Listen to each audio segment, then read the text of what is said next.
Hey there, coffee lovers. We all love that aromatic cup of coffee that jumpstarts our mornings, keeps us going during a busy workday, or gives us that cozy feeling on a rainy afternoon. But have you ever wondered what your favorite brew might be doing to your body, specifically, to your cholesterol levels? Yep, today we're diving into the question, does coffee increase your cholesterol? It's a question worth exploring, especially if you're concerned about heart health or just curious about what's in your cup. So, let's get brewing. First off, let's get a handle on what cholesterol is and why it matters.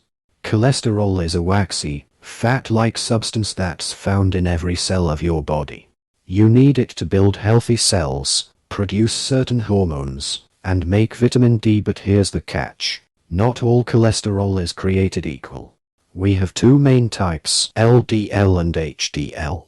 LDL, or low-density lipoprotein, is often dubbed the bad cholesterol because high levels of it can lead to plaque buildup in your arteries, increasing your risk of heart disease and stroke. HDL, or high-density lipoprotein, is the good cholesterol because it helps remove LDL from your bloodstream. So, what's coffee's role in all this? Well, coffee contains over 1,000 different compounds, but two in particular, cafestol and kahweol, have caught the attention of researchers. These are types of diterpenes, which are naturally occurring chemicals found in coffee beans. And here's the deal, these compounds can raise LDL cholesterol levels. But, and this is a big but, the way you brew your coffee has a lot to do with how much of these compounds end up in your cup. Let's talk about the different brewing methods.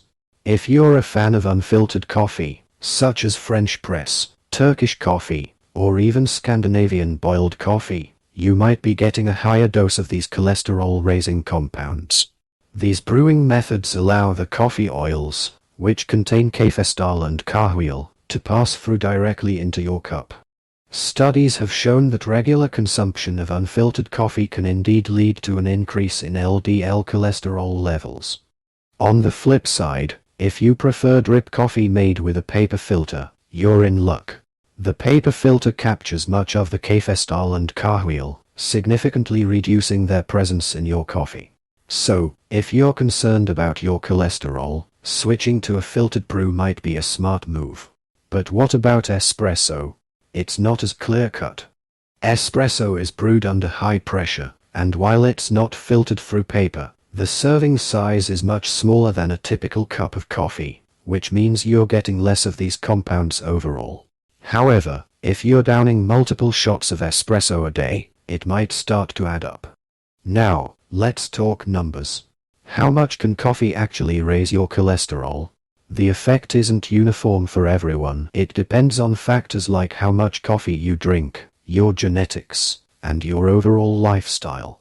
But some studies have shown that drinking unfiltered coffee can raise LDL cholesterol levels by as much as 8 to 12%.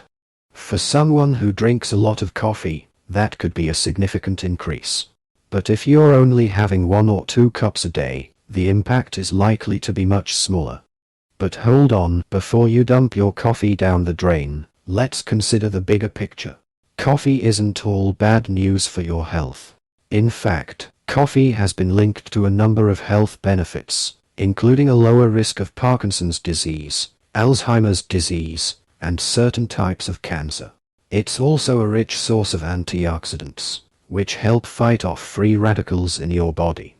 Some studies even suggest that coffee can improve heart health by reducing inflammation and lowering the risk of heart failure. So, it's not as simple as coffee being good or bad. It's more about finding the right balance. So, what's the takeaway? If you're someone with high cholesterol or a family history of heart disease, it might be worth paying attention to how you brew your coffee.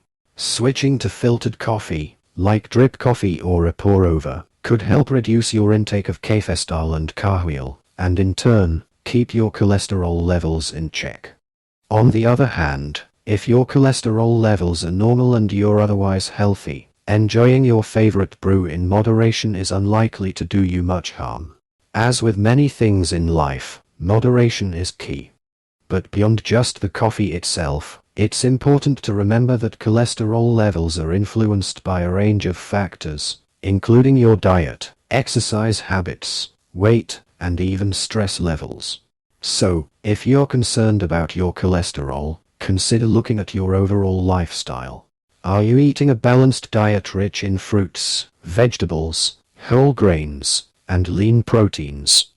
Are you getting enough physical activity each week? Are you managing stress effectively? Coffee is just one piece of the puzzle, and focusing on the bigger picture is crucial for maintaining heart health. And don't forget about those coffee add-ins. A coffee that's loaded with cream, sugar, and flavored syrups can quickly turn into a calorie bomb, which can contribute to weight gain and, in turn, higher cholesterol levels. If you're trying to keep your cholesterol in check, consider skipping the sugary additions and opting for a splash of milk or a dash of cinnamon instead.